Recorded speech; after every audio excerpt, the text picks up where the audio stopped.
Olá, pessoal! Antes de começarmos nossa jornada de hoje, quero que vocês façam algo comigo. Olhem para a sombra mais próxima de onde estão.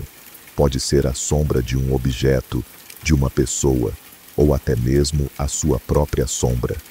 Olharam? Agora me digam nos comentários. A sombra estava exatamente onde vocês esperavam que estivesse? Porque depois da história que vou contar hoje, vocês nunca mais vão olhar para as sombras da mesma forma. E se por acaso notaram que alguma sombra estava fora de lugar? Bem, talvez seja melhor manter as luzes acesas durante todo o vídeo. A história de hoje me foi enviada por um caminhoneiro que prefere ser chamado apenas de Marcos. Ele insistiu que eu não revelasse detalhes que pudessem identificá-lo, porque, segundo suas próprias palavras, algumas coisas é melhor deixar enterradas no passado. Marcos rodou pelas estradas brasileiras por mais de 20 anos, transportando de tudo, desde cargas convencionais até materiais mais incomuns. Foi justamente um desses fretes especiais que o levou à experiência mais aterrorizante de sua carreira. Era janeiro de 2024, pleno verão, quando Marcos recebeu uma proposta diferente. Uma empresa de mudanças o procurou para um frete urgente e bem pago, transportar móveis antigos de uma mansão em Minas Gerais para um colecionador em São Paulo. O pagamento era 3 vezes o valor normal, e a única condição era que a viagem fosse feita durante a madrugada. Móveis antigos são sensíveis ao calor do dia, explicou o contratante. Marcos achou estranho, mas dinheiro era dinheiro. O que deveria ser uma viagem simples de 6 horas se transformou na noite mais longa da vida de Marcos, e talvez, apenas talvez, na razão pela qual ele decidiu pendurar as chaves do caminhão para sempre. A mansão ficava em uma estrada vicinal no interior de Minas Gerais, uma propriedade isolada que parecia ter saído de um filme de época. Era uma construção imponente, com 3 andares e uma arquitetura que remetia ao século XIX. Mas havia algo perturbador na casa. Todas as janelas estavam tapadas com tábuas de madeira, como se alguém quisesse impedir que qualquer luz entrasse ou saísse. O dono da mansão, um homem magro de uns 60 anos chamado Antônio, recepcionou Marcos com uma educação excessiva. "Muito obrigado por aceitar fazer o transporte noturno", disse ele, apertando a mão de Marcos com força desnecessária. "Estes móveis são muito especiais. Alguns estão na família há gerações." Marcos começou a carregar os móveis com a ajuda de 2 funcionários de Antônio. Eram peças realmente impressionantes. Um armário de mogno entalhado à mão, uma mesa de jantar que parecia ter mais de 100 anos, cadeiras com estofados que já viram dias melhores, e várias cômodas e baús antigos. Mas havia algo estranho em todos os móveis. Eles não projetavam sombras normais.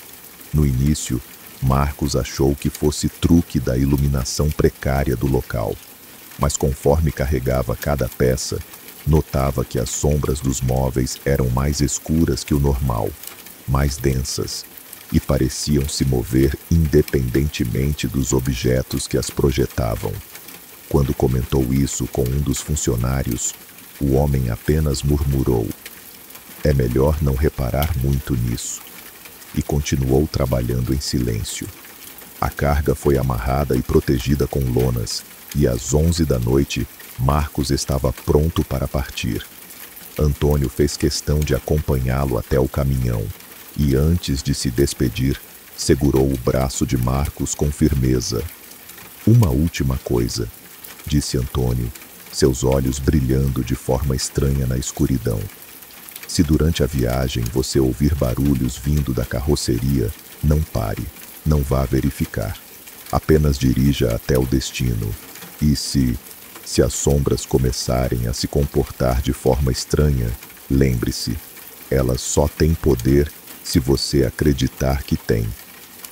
Marcos riu nervosamente. Que tipo de barulho?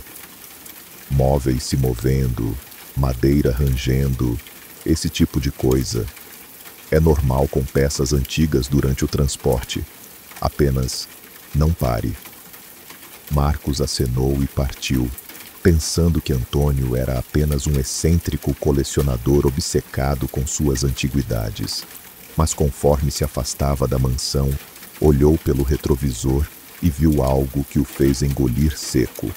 Todas as sombras ao redor da propriedade, das árvores, dos muros, da própria casa, pareciam estar se movendo em direção ao seu caminhão, como se quisessem segui-lo.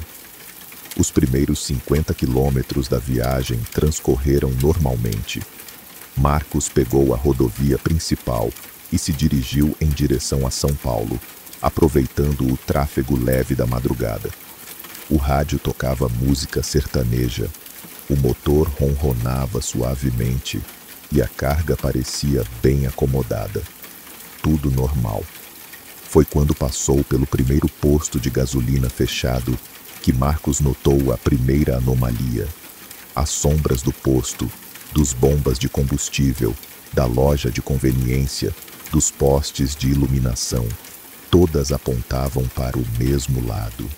Mas não era o lado que deveriam apontar, considerando a posição da lua. Era como se houvesse uma fonte de luz invisível, iluminando tudo de uma direção impossível. Marcos diminuiu a velocidade e observou melhor. As sombras realmente estavam todas apontando para a esquerda, enquanto a lua estava claramente à direita no céu. E mais estranho ainda, conforme seu caminhão passava, as sombras pareciam acompanhar seu movimento, girando lentamente como se fossem girassóis, seguindo o sol.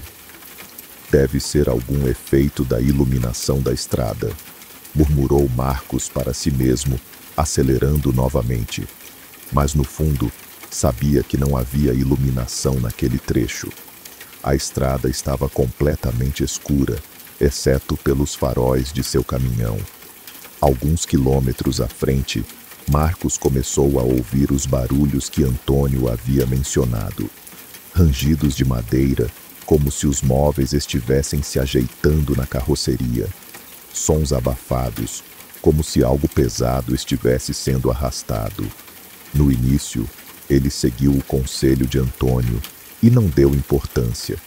Móveis antigos realmente faziam barulho durante o transporte. Mas os sons foram ficando mais frequentes e mais estranhos. Não eram apenas móveis se acomodando. Pareciam passos, como se alguém estivesse caminhando na carroceria. E, ocasionalmente, Marcos jurava ouvir sussurros abafados vindo de trás. Foi quando parou em um posto de gasolina para abastecer que Marcos viu algo que o fez questionar sua sanidade. Enquanto o frentista enchia o tanque, Marcos observou as sombras ao redor do posto e percebeu que havia mais sombras do que objetos para projetá-las. Contou mentalmente: 2 postes de luz, 3 bombas de combustível, uma loja, 2 árvores, seu caminhão, 7 objetos. Mas no chão podia ver pelo menos 10 sombras distintas, e 3 delas não correspondiam a nenhum objeto visível. "Moço", chamou o frentista, interrompendo suas observações. "Que tipo de carga o senhor está levando aí?" "Móveis antigos." "Por quê?" O frentista apontou para a carroceria do caminhão. "É que as sombras da sua carroceria estão meio estranhas." Marcos olhou e sentiu o sangue gelar. A sombra de seu caminhão no chão não correspondia ao formato do veículo. Era mais longa, mais larga e tinha protrusões que não deveriam existir. Parecia a sombra de um caminhão carregado não apenas com móveis, mas com pessoas. Várias pessoas em pé na carroceria. Deve ser por causa da forma como os móveis estão empilhados, disse Marcos, tentando manter a voz calma. Mas suas mãos tremiam quando pegou a carteira para pagar o combustível. O frentista não pareceu convencido. Se eu fosse o senhor, daria uma olhada na carga antes de sair, só para ter certeza de que está tudo no lugar. Marcos pagou rapidamente e voltou para o caminhão. Ficou parado por alguns minutos, observando a sombra distorcida no chão. Parte dele queria verificar a carga, mas lembrou-se do aviso de Antônio. E havia algo em seu instinto que dizia para não abrir aquela carroceria no meio da madrugada. Ele partiu sem verificar a carga, mas conforme se afastava do posto, olhou pelo retrovisor e viu que as sombras extras do posto pareciam estar seguindo seu caminhão, deslizando pelo asfalto como manchas de tinta escura. Os barulhos na carroceria ficaram mais intensos após a parada. Agora não eram apenas rangidos de madeira.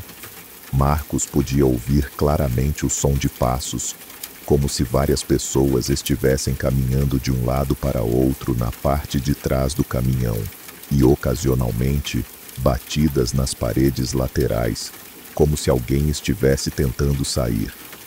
São apenas os móveis se mexendo com o movimento do caminhão, repetia Marcos para si mesmo. Móveis antigos, madeira ressecada, normal fazerem barulho. Mas quando parou em um semáforo na entrada de uma cidade pequena, os barulhos cessaram completamente. E no silêncio, Marcos ouviu algo muito pior. Vozes, sussurros baixos, ininteligíveis, como se várias pessoas estivessem conversando em volume muito baixo na carroceria. Marcos abriu o vidro para ter certeza de que os sons não vinham de fora. Mas as vozes continuaram, claramente vindo de trás. E conforme prestava mais atenção, começou a distinguir palavras isoladas. Frio, escuro, presos, ajuda. O semáforo abriu e Marcos acelerou bruscamente, tentando abafar as vozes com o ruído do motor. Mas elas continuaram, agora mais altas, mais desesperadas. E então ouviu algo que o fez parar o caminhão na primeira oportunidade. Uma voz de criança, clara como cristal, dizendo: "Por favor, senhor motorista, nos tire daqui." Marcos estacionou em um posto de conveniência fechado e ficou sentado na cabine, as mãos agarradas no volante, tentando processar o que estava ouvindo. As vozes agora eram um coro de sussurros desesperados, homens, mulheres e crianças implorando para serem libertados. Foi então que ele olhou para os retrovisores laterais e viu algo que quase o fez gritar. Nas sombras projetadas pelas luzes do posto, podia ver silhuetas humanas na carroceria de seu caminhão. Figuras em pé, sentadas, algumas com as mãos encostadas nas paredes laterais, como se estivessem tentando empurrar para sair. Marcos saltou do caminhão e caminhou até a parte de trás. Sua mão tremia quando alcançou a trava da carroceria. Parte dele sabia que não deveria abrir, mas as vozes dos que pareciam estar presos lá dentro eram muito reais, muito desesperadas. "Quem está aí?" gritou Marcos. "Como vocês entraram na minha carroceria?" As vozes cessaram instantaneamente. Um silêncio absoluto se fez. Marcos esperou alguns minutos, mas não ouviu mais nada. Lentamente, voltou para a cabine, decidindo que tudo não passava de sua imaginação, trabalhando além da conta. Mas quando ligou o caminhão e olhou no retrovisor, as silhuetas ainda estavam lá nas sombras. E agora elas pareciam estar todas viradas para frente, como se estivessem olhando diretamente para ele através do espelho. Marcos acelerou, tentando se concentrar na estrada à frente. Mas as sombras das árvores ao longo da rodovia começaram a se comportar de forma cada vez mais estranha. Algumas pareciam seguir o movimento do caminhão, curvando-se em sua direção. Outras se moviam independentemente do vento, balançando de forma hipnótica. E então Marcos notou algo que o fez quase perder o controle do veículo. Sua própria sombra, projetada pela luz interna da cabine no para-brisa, não estava sozinha. Havia outras sombras sobrepostas à sua, como se várias pessoas estivessem sentadas no banco do motorista ao mesmo tempo. Isso não está acontecendo, murmurou Marcos, balançando a cabeça vigorosamente. Eu estou cansado, só isso. Preciso parar para descansar. Mas quando procurou um local seguro para parar, percebeu que todas as sombras ao longo da estrada estavam apontando para seu caminhão. Postes, placas, guardrails, árvores, todas as sombras ignoravam suas fontes de luz naturais e se direcionavam para ele, como se seu veículo fosse um ímã cósmico, atraindo toda a escuridão da região. As vozes na carroceria voltaram, agora mais organizadas. Marcos conseguia distinguir conversas inteiras. Há quanto tempo estamos aqui? Swingava uma voz feminina. Desde que fomos colocados nos móveis, respondia uma voz masculina. Os móveis são nossas prisões, explicava uma terceira voz. Cada peça guarda uma alma. O senhor Antônio nos coletou ao longo dos anos, continuou a primeira voz. Sempre que alguém morria em contato com os móveis, nossa alma ficava presa neles. Marcos sentiu náusea. Vocês estão dizendo que são fantasmas presos nos móveis que estou transportando? Não somos fantasmas, respondeu a voz de criança que ele havia ouvido antes. Somos pessoas que morreram de formas violentas e nossas almas ficaram ligadas aos objetos que nos eram queridos. O armário pertencia à minha avó. Morri de febre no quarto onde ele ficava. A mesa era onde minha família fazia as refeições, disse outra voz. Morri envenenado durante um jantar. As cadeiras eram da sala onde fui assassinado pelo meu irmão por causa de herança, completou uma voz amarga. Marcos parou o caminhão novamente, desta vez em um trevo deserto. O que vocês querem de mim? Queremos ser livres, disseram todas as vozes em uníssono. Antônio nos mantém presos, vendendo e comprando os móveis, nos usando para seus propósitos obscuros. Mas você pode nos libertar. Como? Destrua os móveis, queime-os, nos dê a paz que merecemos. Marcos olhou ao redor.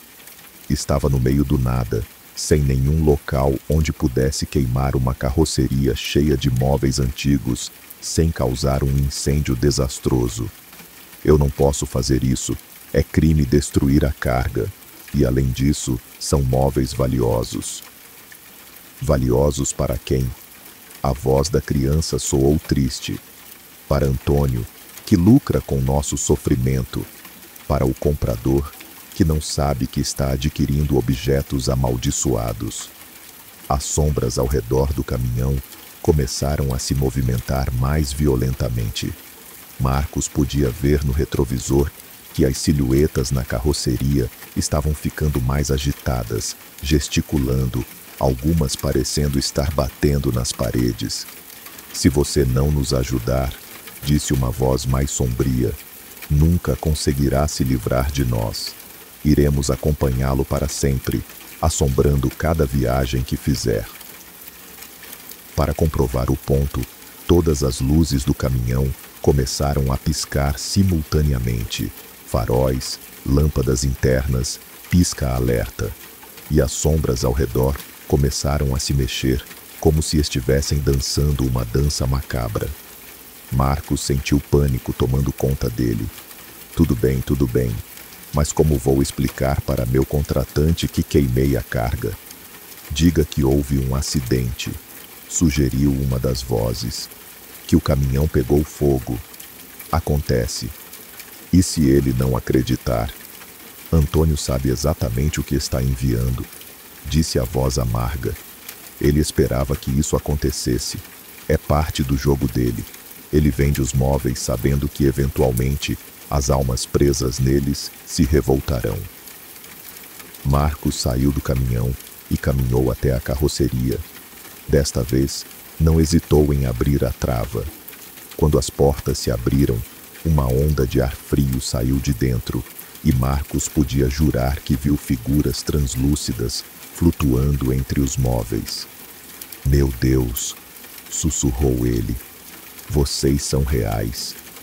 Somos tão reais quanto você, disse a criança, e Marcos viu uma pequena figura translúcida sentada no armário antigo.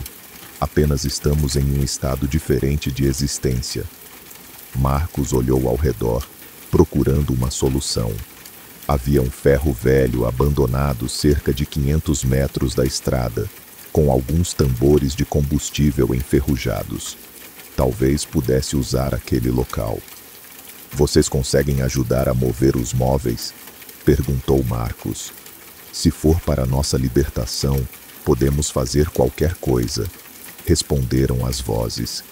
E então aconteceu algo que Marcos nunca esqueceria.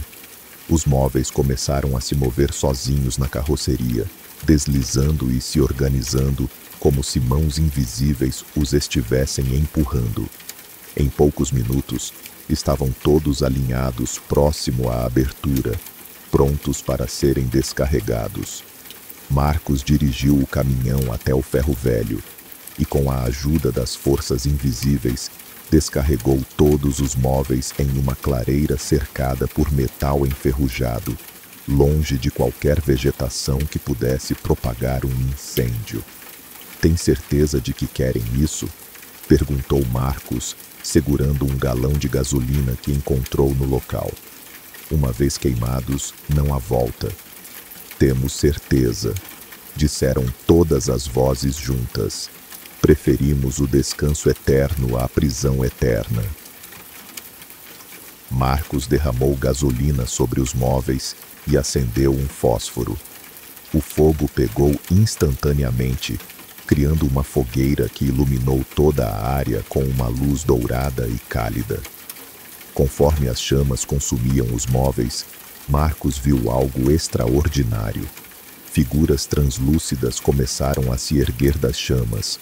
Homens, mulheres, crianças, todos sorrindo com gratidão.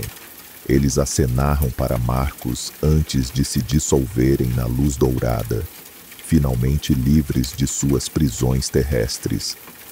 Obrigado, sussurrou a voz da criança, já quase inaudível.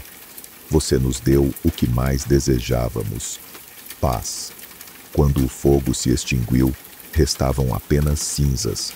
E pela primeira vez desde o início da viagem, as sombras ao redor de Marcos voltaram ao normal, apontando nas direções corretas, se movendo apenas quando havia vento, comportando-se como sombras deveriam se comportar. Marcos voltou para o caminhão e ligou para Antônio. Quando contou sobre o acidente com a carga, houve um longo silêncio do outro lado da linha. Entendo, disse Antônio finalmente, sua voz estranhamente calma. Essas coisas acontecem. Não se preocupe com o pagamento. Considere resolvido. O senhor não está bravo? Não, respondeu Antônio. Na verdade, estou aliviado. Aqueles móveis estavam causando problemas. Talvez seja melhor assim. Marcos desligou o telefone e iniciou a viagem de volta para casa. O resto do percurso foi tranquilo, sem vozes, sem sombras estranhas, sem fenômenos inexplicáveis. Apenas a estrada, as estrelas e o ronco suave do motor. Mas quando chegou em casa e estacionou o caminhão em sua garagem, Marcos notou algo que o fez sorrir. No chão da garagem, sua sombra estava perfeitamente normal.